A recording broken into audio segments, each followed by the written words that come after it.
pada kesempatan kali ini kita akan membahas mengenai teori mekanika kuantum. Sebelum adanya teori mekanika kuantum, ada teori Bohr yang menyatakan bahwa atom terdiri dari inti atom yang mengandung proton dan neutron yang dikelilingi oleh elektron. Jadi, elektron ini berputar pada kulitnya dengan tingkatan energi tertentu, yaitu K, L, M, N, dan seterusnya. Ternyata, model atom Bohr ini ada kelemahannya. Ia hanya dapat menjelaskan tentang kulit atom saja. Selain itu, juga tidak dapat menjelaskan spektrum pancar atom yang mengandung lebih dari satu elektron. Padahal, di balik kulit atom terdapat yang namanya subkulit, dan di dalamnya lagi terdapat orbital. Setelah mengetahui kelemahan teori Bohr, maka para ahli mencoba untuk mengemukakan teori-teorinya. Teori itulah yang menjadi dasar dari mekanika kuantum. Nah, sekarang kita bahas lebih jauh tentang teori mekanika kuantum tersebut. Dari teori-teori para ahli sebelumnya, maka muncullah teori atom mekanika gelombang. Dikemukakan oleh Schrödinger yang menyatakan bahwa posisi dan momentum elektron tidak bisa ditemukan secara pasti. Yang bisa ditemukan adalah kemungkinan daerahnya menemukan elektron.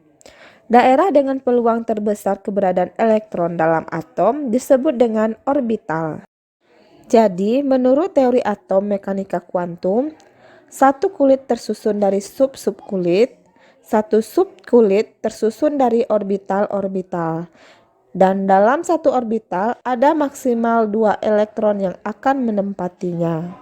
Untuk menemukan tingkat energi, bentuk, dan orientasi orbital, maka teori mekanika kuantum mencangkup 4 jenis bilangan kuantum, yang terdiri dari bilangan kuantum utama atau N, bilangan kuantum azimut atau L kecil, dan bilangan kuantum magnetik atau M, dan bilangan kuantum spin.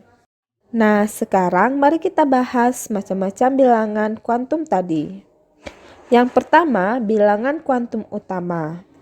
Bilangan kuantum utama menyatakan tingkat energi utama elektron yang dimiliki dari suatu atom. Bilangan ini dilambangkan dengan N kecil yang melambangkan kulit atom pada model atom Bohr.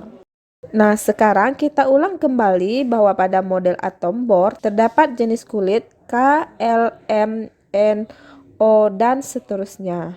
Di mana pada kulit K, N-nya 1, pada kulit L, N-nya 2, pada kulit M, N-nya 3, pada kulit N, N kecilnya 4, pada kulit O, N-nya sama dengan 5, dan seterusnya.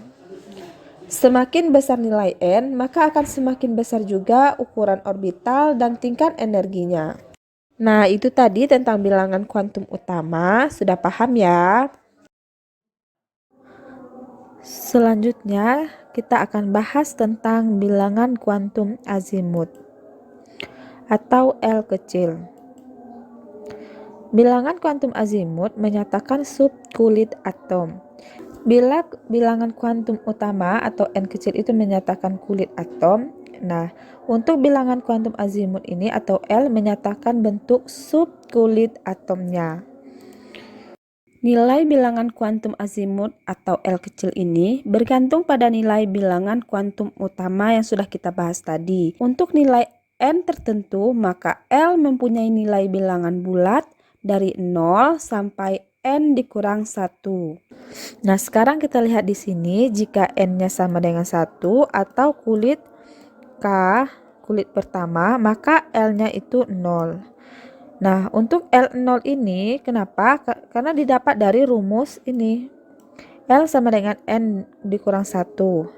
N-nya ini 1, maka L-nya 1 dikurang 1 sama dengan 0. Maka kita dapat L-nya itu 0. Nah, untuk L0 ini maka berada pada subkulit S ya, pada 1S. Kemudian untuk kulit N sama dengan 2 atau kulit L, maka L-nya itu ada 0 dan 1. Nah, L1 maka subkulit yang muncul adalah subkulit P. Untuk N sama dengan 2, L-nya 0, maka berada pada subkulit 2S dan L-nya 1 berada pada subkulit 2P. Nah, selanjutnya untuk N sama dengan 3 atau kulit M, maka L-nya itu ada di 0, 1, dan 2. Nah, L sama dengan 2 akan muncul subkulit D. Untuk L0 tadi ada 3S, kemudian L-nya 1 3P, dan L2 sama dengan 3D. Kemudian untuk N sama dengan 4 atau di kulit N, L-nya itu ada 0, 1, 2, dan 3. Untuk L3 maka akan muncul subkulit F. Ya.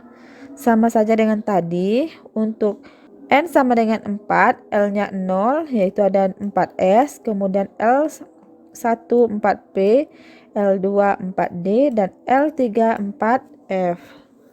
Jadi dapat kita simpulkan pada kulit pertama, maka subkulitnya adalah subkulit S. Kemudian pada kulit kedua akan muncul subkulit P, di mana pada kulit pertama tadi belum muncul subkulit P.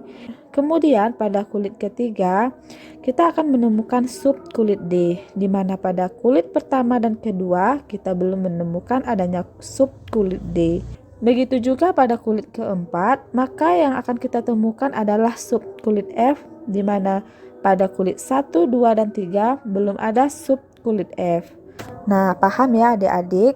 Selanjutnya kita akan bahas tentang bilangan kuantum magnetik atau M kecil.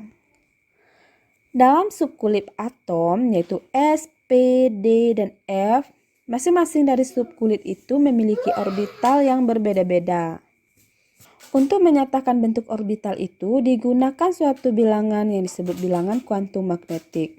Setiap orbital dalam bilangan kuantum magnetik biasanya ditulis dengan simbol kotak dengan tanda panah di dalamnya.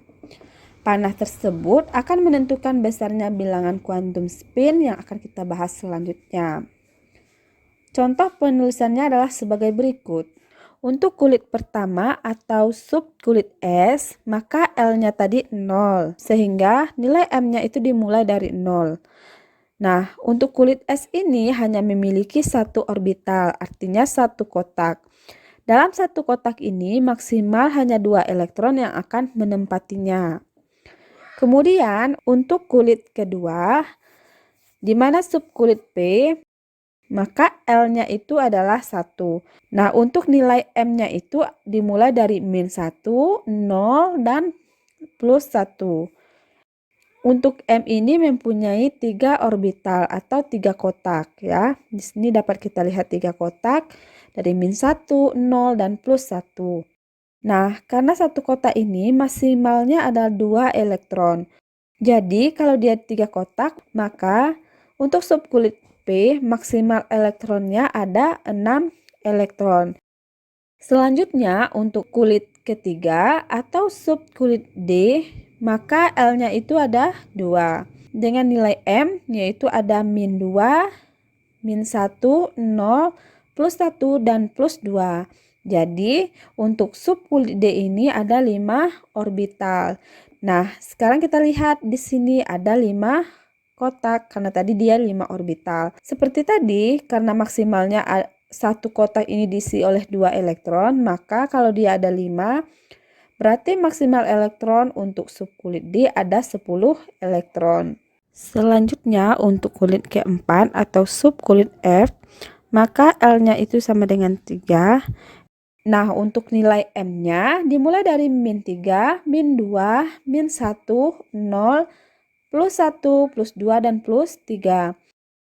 Jadi pada subkulit F ini ada 7 orbitalnya. Satu kotak mempunyai maksimal 2 elektron. Kalau ada 7 berarti untuk subkulit F maksimalnya adalah 14 elektron. Nah, ini adalah pembahasan untuk bilangan kuantum magnetik. Selanjutnya kita akan bahas bilangan kuantum yang terakhir yaitu bilangan kuantum spin. Bilangan kuantum spin menyatakan arah perputaran atau rotasi pada sebuah sumbu elektron. Untuk bilangan kuantum spin ini dilambangkan dengan S kecil. Harga S yang diperbolehkan adalah min setengah atau plus setengah. Nilai positif atau negatif dari putaran menyatakan putaran atau rotasi partikel pada sumbu. Harga S sama dengan plus setengah dilambangkan dengan tanda panah mengarah ke atas. Sedangkan untuk harga S dengan min setengah dilambangkan dengan tanda panah yang mengarah ke bawah. Dalam penulisannya, tanda panah mengarah ke atas harus diutamakan atau didahulukan. Jadi, ingat ya, kalau untuk bilangan kuantum spin ini yang paling perlu kita ingat adalah untuk mengisi tanda panahnya ini harus dimulai dari tanda panah yang menghadap ke atas. Jadi, ini dulu yang kita isi ke atas. Nah, baru nanti tanda panah yang ke bawah. Atau S positif setengahnya ini yang dahulu kita buat, baru selanjutnya S negatif setengahnya. Nah, ini tadi penjelasan tentang teori mekanika kuantum. Sebelum kakak akhiri, jangan lupa like, subscribe, dan komennya ya. Wassalamualaikum warahmatullahi wabarakatuh.